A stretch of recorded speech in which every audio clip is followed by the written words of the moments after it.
శివుడు హిందూ మతంలో ప్రధాన దేవుడు. ఈయనకు వేల సంఖ్యలో పేర్లు ఉన్నాయి. ప్రధానంగా మహాదేవ, శంకర, శంభు, రుద్ర, నీలకంఠ, విశ్వనాథ, నటరాజ, భోళాశంకర్, త్రిలోచన, మహేశ్వర వంటి పేర్లతో ఆయన్ను పిలుస్తారు. ఈయనను ఆదియోగి, సదాశివ, కాలభైరవ అని కూడా కొలుస్తారు. శివుని ప్రసిద్ధ పేర్లు అర్థాలతో: 1. శివ, శుభప్రదమైనవాడు. 2. మహాదేవ, దేవాదిదేవుడు. 3.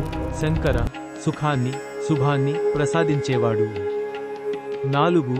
రుద్ర, దుఃఖాన్ని లేదా భయాన్ని పోగొట్టేవాడు. 5. నీలకంఠ, గరళాన్ని, విషాన్ని మింగి కంఠంలో దాచినవాడు. 6. విశ్వనాథ, విశ్వానికి ప్రభువు. 7.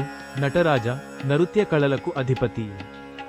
భోళాశంకర్, భక్తులపై సులభంగా అనుగ్రహించేవాడు. త్రిలోచన, 3 కన్నులు, నేత్రాలు కలవాడు. మహేశ్వర, మహత్తరమైన ప్రభువు. హర, పాపాలను హరించేవాడు. ఆదియోగి, మొదటి యోగి. గంగాధర, గంగను జటాజూటంలో ధరించినవాడు. త్రిపురాంతక, త్రిపురాసురులను సంహరించినవాడు. ఇంకా గౌరీశంకర, పార్వతీదేవి పతి.